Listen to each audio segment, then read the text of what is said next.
Hello, and welcome to a new episode of Talking Sense. And I am so stoked to have this particular guest on the show, Shari Johnston. Shari is the partner at a company called Winning by Design for the ABM practice.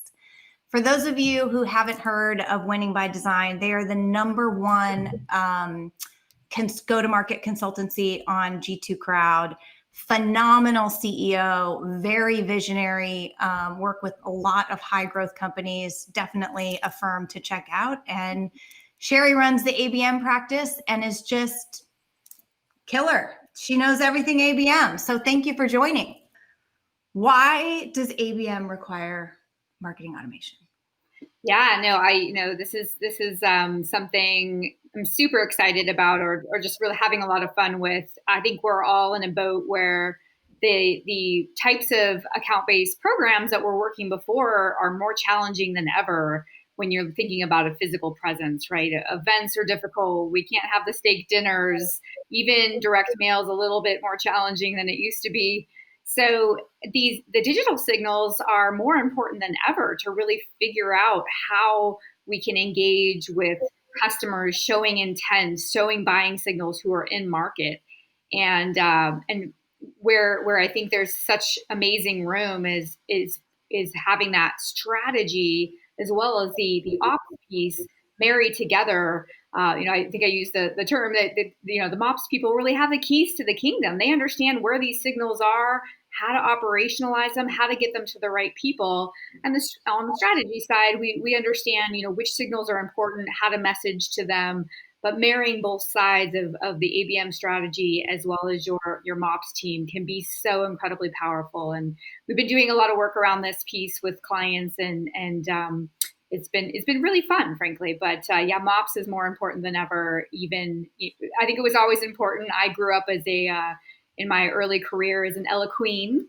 And so I think I always have it near and dear to my heart of understanding how much granular insights marketing operations people and even revenue operations people have at their fingertips.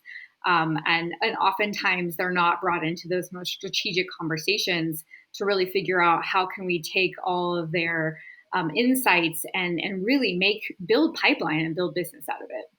So let's pause here for a second, though, and define, because I think what you're defining in marketing operations is maybe a little new, because some people in marketing operations do think of themselves as the Ella Queen, as kind of the administrator of marketing automation and campaigns. And I think what you're thinking about is potentially bigger than even just one system, right? Absolutely. Yeah. And I think that's where a lot of the amazing insights can really come from, is thinking about it full funnel, not just necessarily specifically to a marketing automation system, but how can we take triggered signals, whether they be in marketing automation or whether they be people visiting your G2 Crowd page or people that are showing intent data via Sixth Sense, and operationalize them into valuable insights with relevant messaging to your buyer. And so that is, to your point, a little bit outside of just traditional marketing ops and up-leveling the role that they're playing in marketing and sales.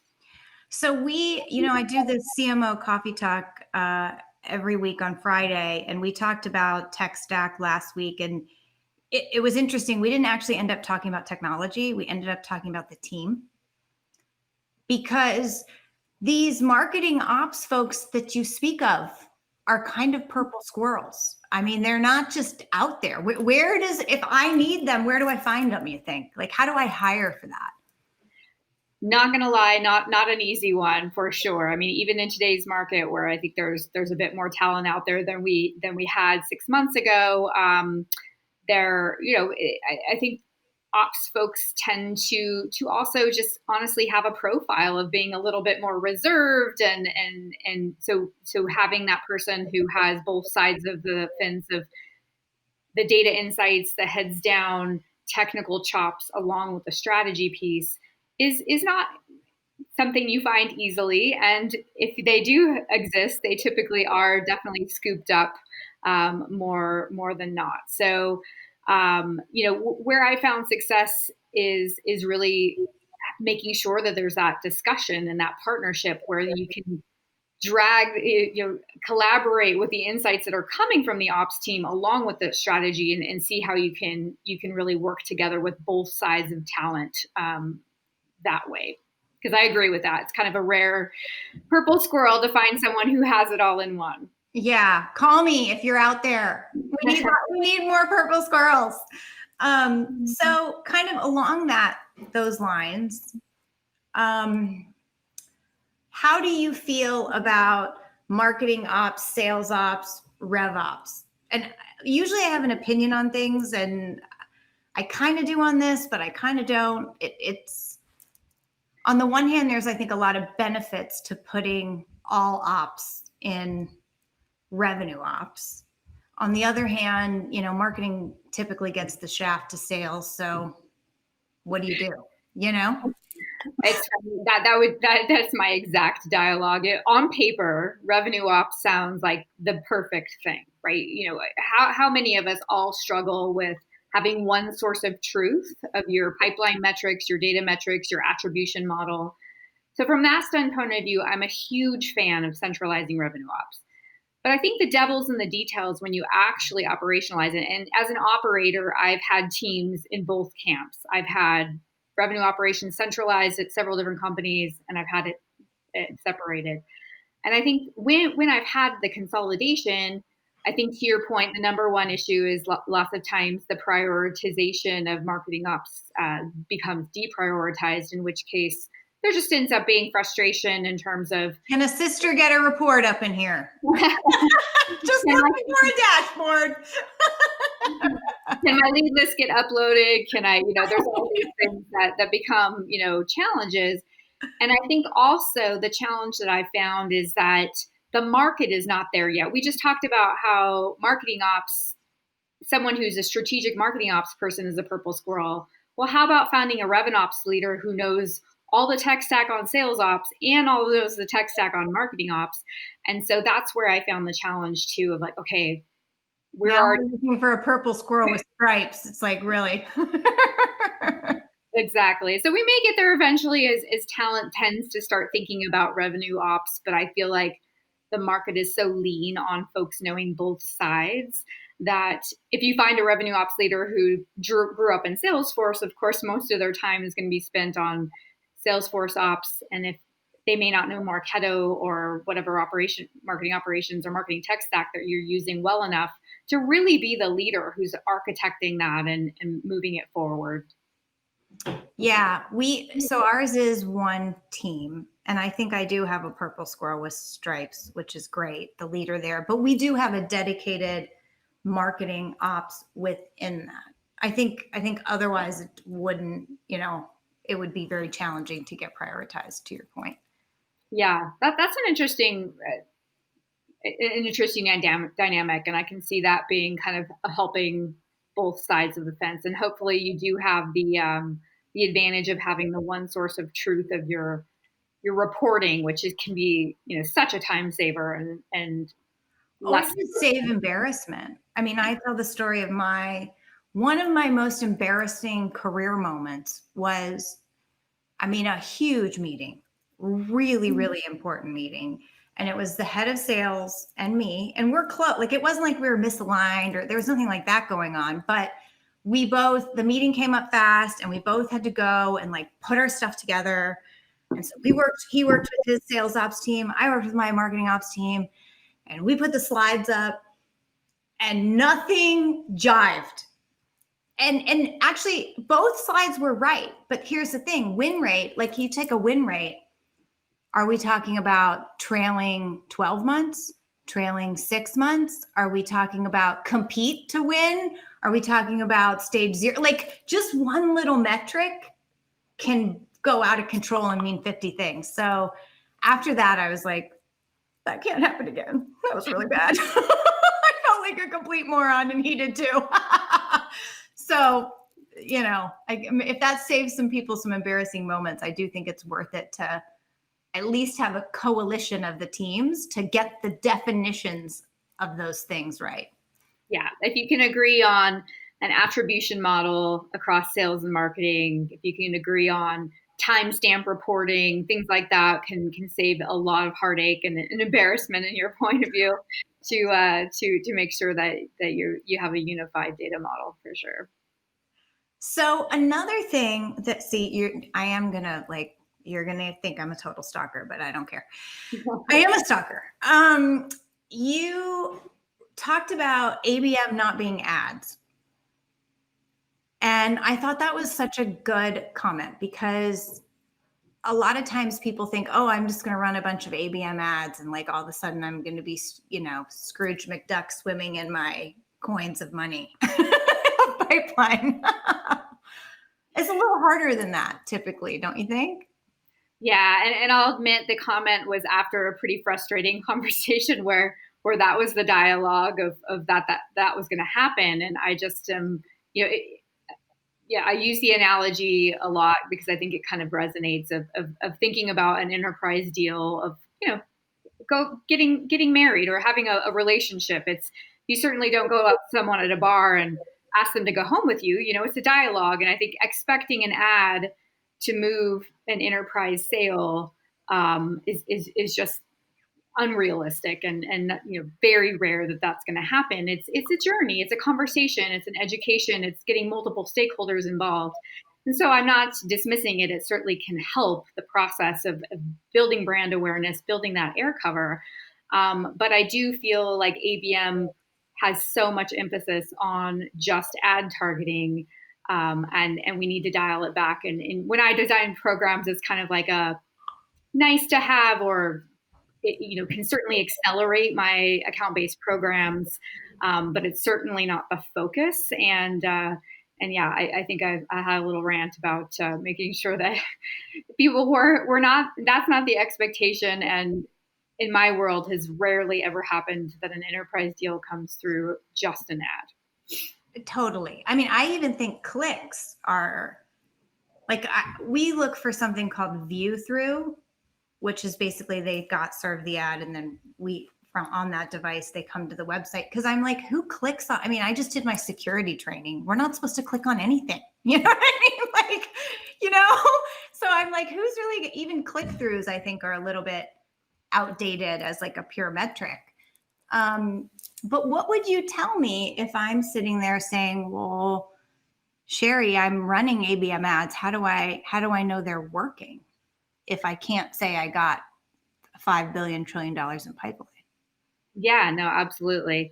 I think there's two ways that I've measured it for clients before. My favorite way is running it alongside programs, doing an A/B test. Okay, we're running an account-based play to 200 accounts. 100 of them have targeted ads running against them. 100 of them don't. Typically, you're going to see a lift on that full account-based play working more effectively if you have ads as an awareness tool on top of it versus not. And so that's kind of one way to make sure you can accelerate your program ROI by adding ads as another channel to that program. Otherwise, in some cases, with companies entering new markets, the goal is really brand awareness versus necessarily hard dollar pipeline or revenue. So in the event that we're able to show, okay, here's our target account list of 700 accounts, and I know 6th Sense, you guys do this well.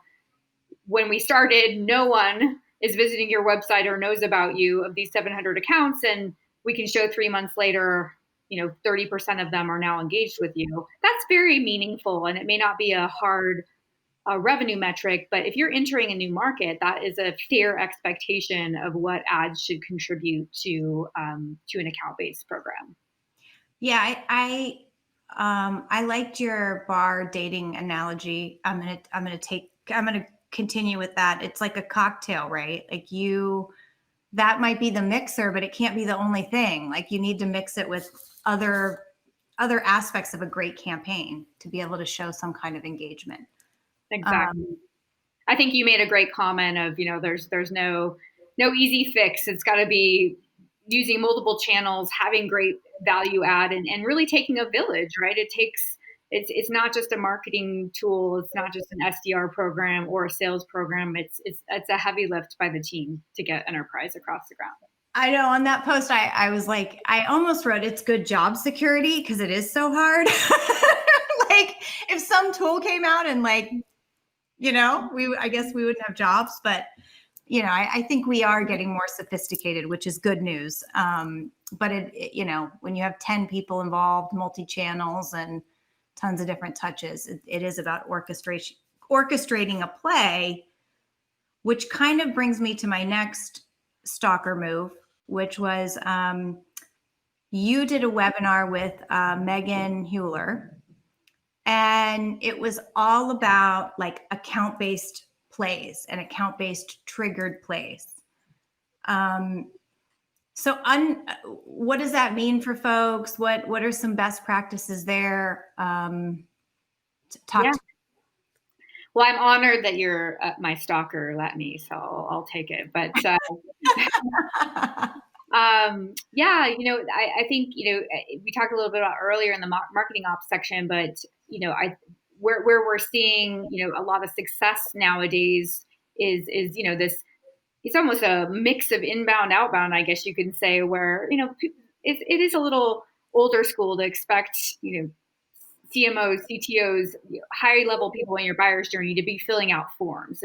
True inbound that way is not necessarily. I'm feeding into your book, but I know I'm like, you're so preaching to the converted here. Keep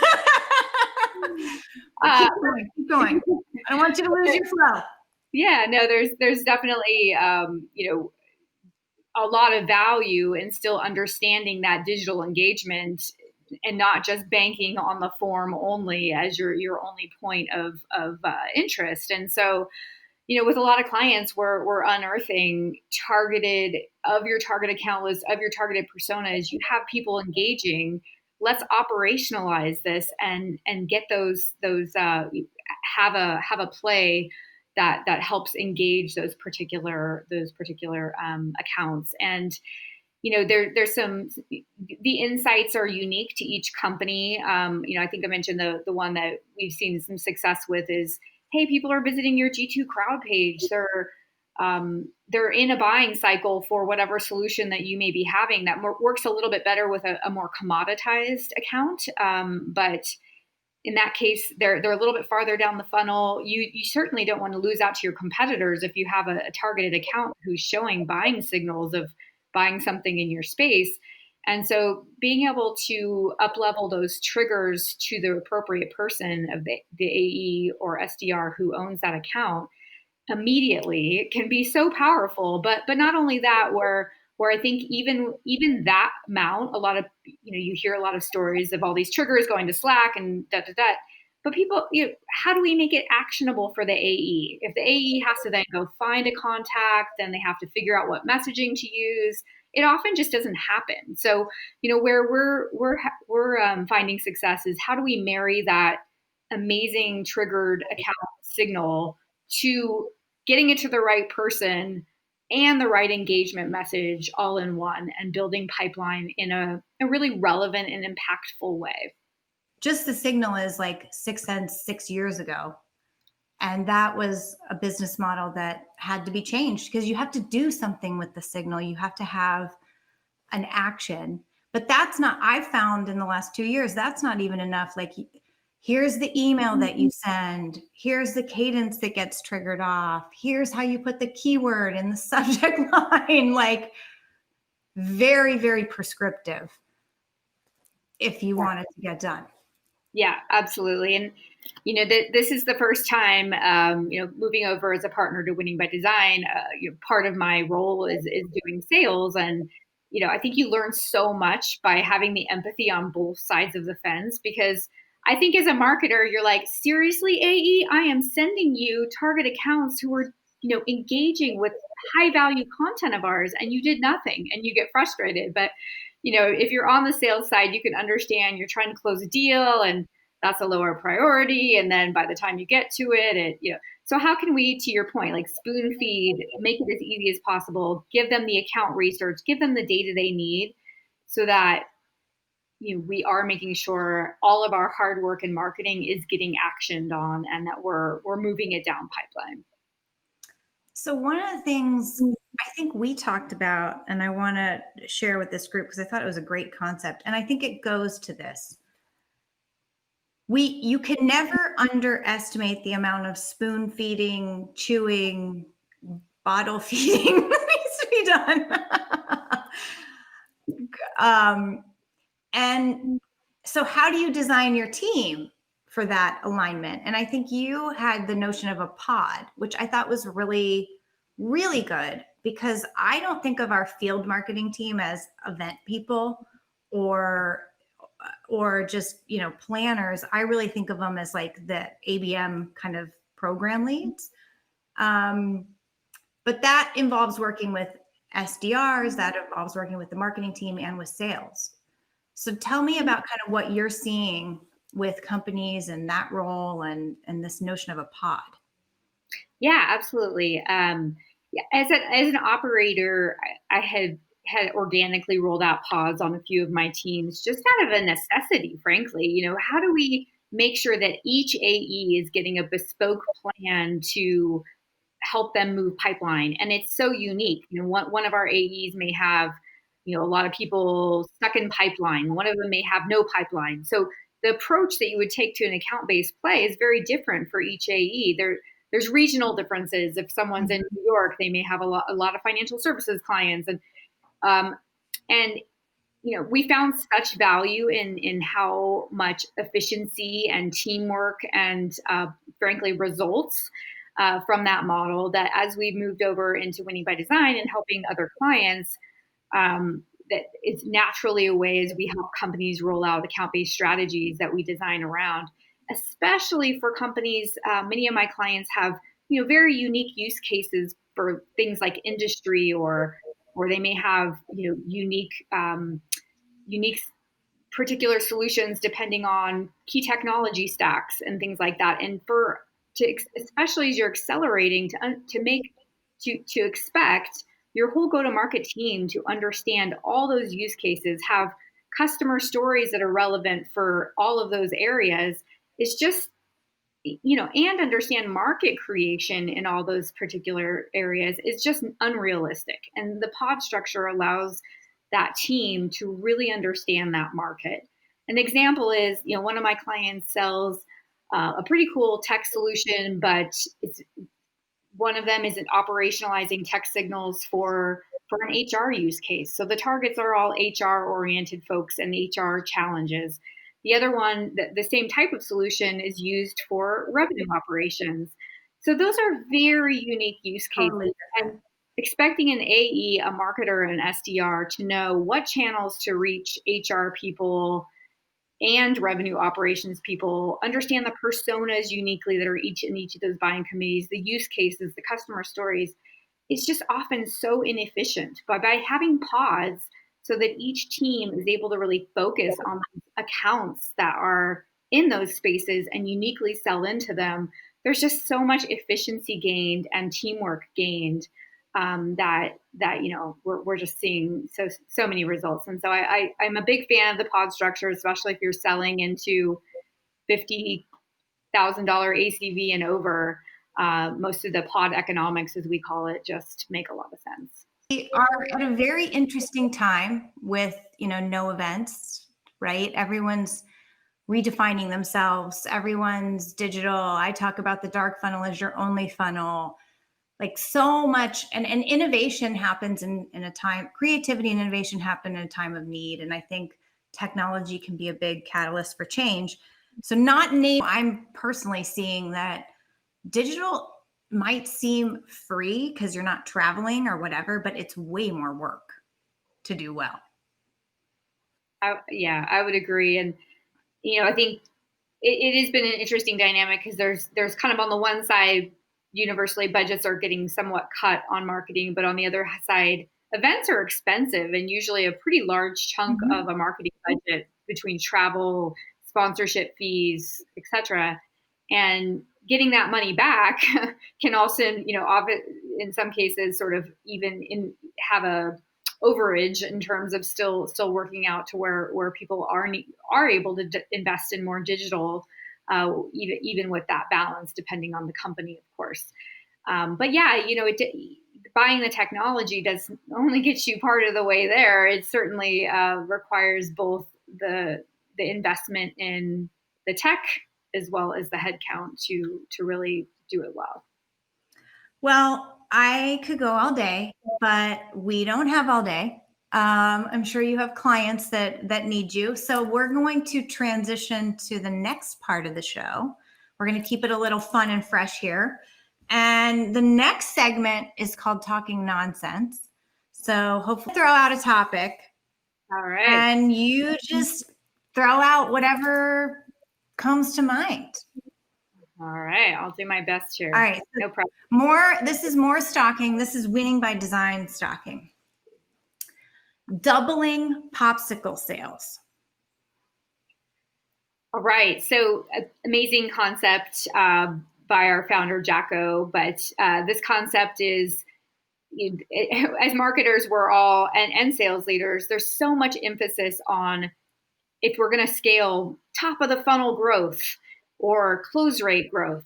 But Popsicle Bonus is really moving it to a customer lens of how can we delight our customers at each conversion rate in the customer journey.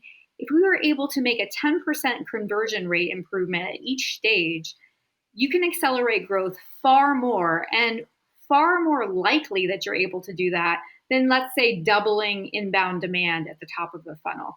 So, it's really a more customer-centric lens of looking at your buyer's journey and realistically being able to delight your customers at each of those stages. The Popsicle Moments comes from an amazing company who gave it's a motel in LA who gave popsicles to their clients at the poolside, and it was kind of an amazing experience in that case where they just delighted their customers with kind of an unexpected treat. Well, you just dropped some knowledge on everyone. I hope everyone retained that. So next, overused buzzwords. Yeah, I actually think account-based marketing is overused. Me too. And what I mean by that is, going back to your dialogue around the chief market officer, I think it's creating a dynamic in the go-to-market strategy where it's really, we call it account-based strategy, whether you call it account-based sales and marketing, whether you call it ABX is the new one I've heard. Exactly. But let's get away from the account-based marketing space. It's really a full go-to-market strategy. I'm with you. Women CMOs. Well, this is near and dear to my heart, as you know. And Latané, I'm so excited that you're been so in the mix of my nonprofit Women in Revenue. And yeah, I'm a huge fan of women CMOs. I think they bring so much to the table in terms of, well, really any C-level woman executive to bring a different dynamic to an executive team that can really help you scale, and the data shows that. So, it's a hard job. I think, as you mentioned, having been a former head of marketing, it's definitely a tough job all the way around. I think whether you're male or female, but big advocate. And if any women CMOs out there, we would love to have you at womeninrevenue.org and be on our journey with us to elevate women in revenue generating roles. Guilty pleasure. Corona guilty pleasure is definitely cooking. And I'll say this summer, definitely paddleboarding. So those are my two. I love to cook, and being forced to not eat out for a long time has just created a venue for me to try to be more creative, to make it interesting day after day. Favorite spice? Are you like experimenting with new spices?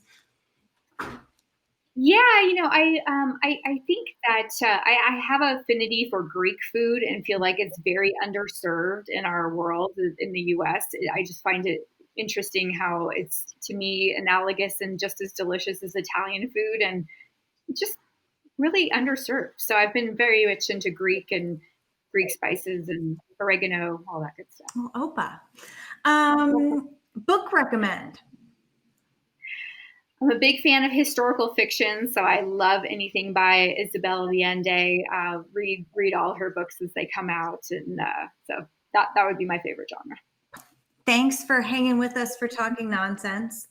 Last segment, I want to talk a little bit about you, and specifically a little more about women in revenue. We covered it for a second talking about women CMOs, but you kind of did an amazing thing, and really fast. I mean, it's only been 18 months, maybe 2 years, and built just an incredible resource and community. So tell folks a little bit more about women in revenue and what it does and how they can get involved. Absolutely. Yeah, we've been a little under 2 years. Started it just out of a passion for helping elevate women, both up and coming and existing executives in their roles, and really women supporting women. Such a crazy concept.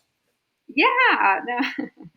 I think this came, people kind of, I often get asked, what was the instigation, what was the point where I knew I really needed to do this? And I can't really pin it down to one point, but, one of them that definitely stood out was I was mentoring a woman who'd worked for me for years, and she was contemplating her next role. And she just kept looking at these companies that had open roles, and she was looking at their executives team on the website, and they were all white male men. And, she's like, I don't feel like I'm going to, work. This is for me. I don't feel like this is going to be a supportive environment for me. And, it happened a couple of times with women looking at this. And I just felt like there was such a lack of visibility around how that was affecting organizations, how it was affecting their ability to even frankly hire. And that, along with the passion of all the board members that I started it with, I do truly felt like there was a gap in this world of these women wanting community and like-minded